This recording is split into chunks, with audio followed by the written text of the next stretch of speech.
The journey is about you versus you. It's about you versus you. That's what it's about. It's about the person in the mirror. You're not behind, you're still becoming. But what you have to realize is that comparison is the thief of joy. So we can't do this comparison. We have to get away from and refrain from comparing ourselves to others. And we must realize this: the competition is internal, not external. The competition is internal, not external. Here's why. When you're comparing yourself to others, when you're in competition externally, with the person to your left, the person on your right, one of two things can happen. You can win the competition or you can lose the competition, right? Oftentimes when people win a competition, what do? They become complacent. And what happens when people lose? They get down on themselves. They can internalize the loss and it can be demoralizing.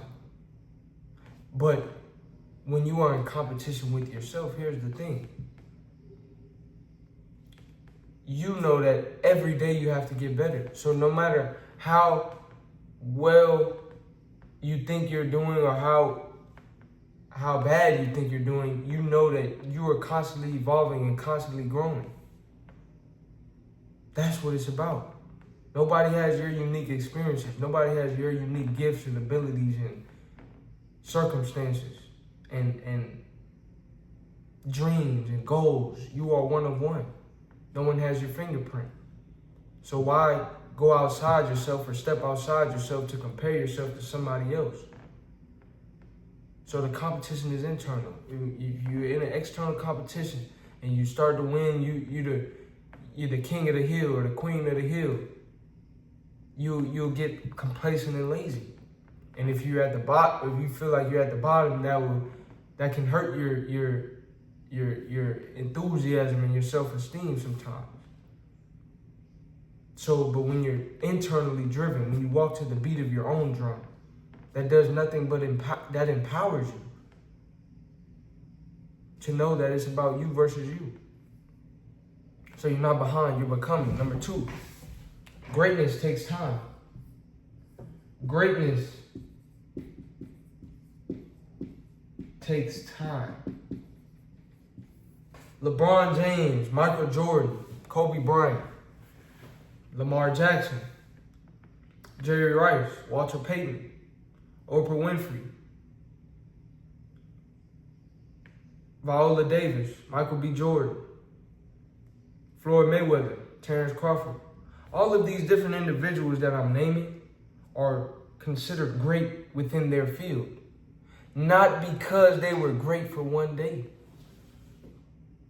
Not because they were just great for 1 week. Not because they were just great for 1 year. But they were great over a long period of time. But in order for them to be great over a long period of time, they had to make an investment. An investment of what? An investment of their time. So in order to be a great NBA player, it takes time to develop your skill to be able to play basketball at such a high level. A great boxer, a great athlete, a great speaker, a great coach, a great entrepreneur, a great TV host, a great actor, a great actress. There is a level of time that has to be invested in order for you to improve and get better.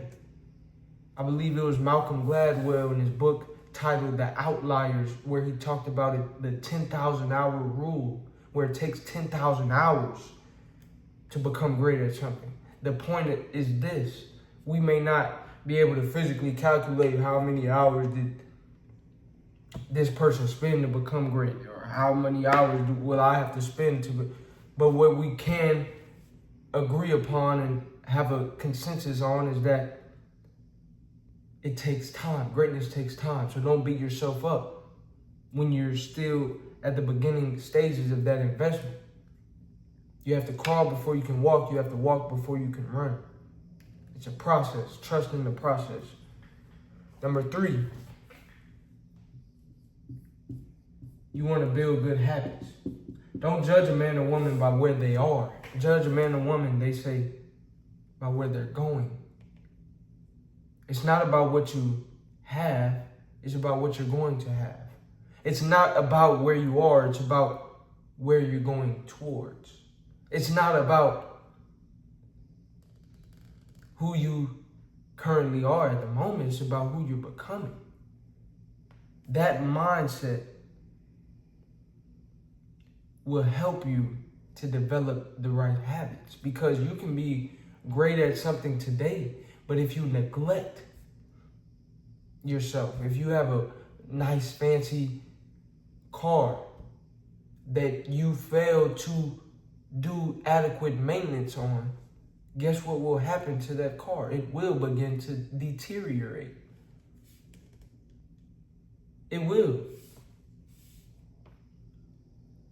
Its function, its performance will decline. Same thing with your body, same thing with your mind, same thing with your finances, same thing with your relationships.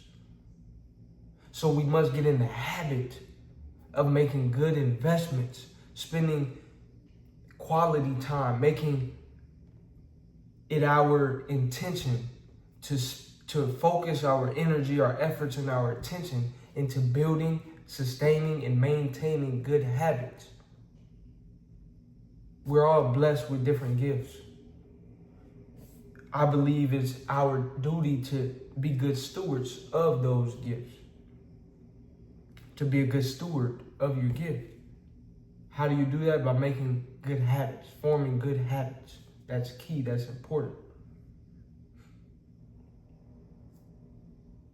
Number 4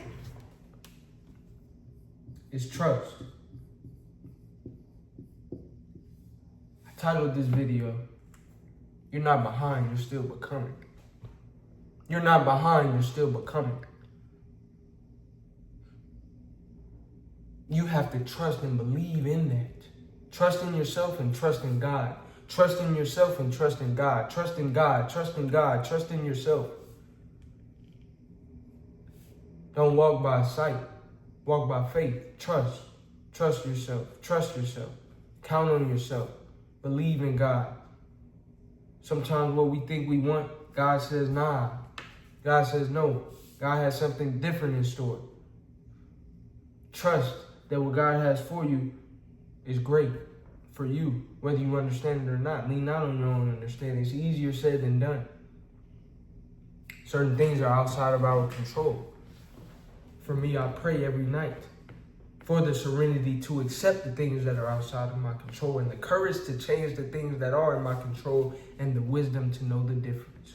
Either way, whether it's in my control or outside of my control, I trust, I have faith that things will work for my good. So the things that I can control, I believe in myself to be a good steward.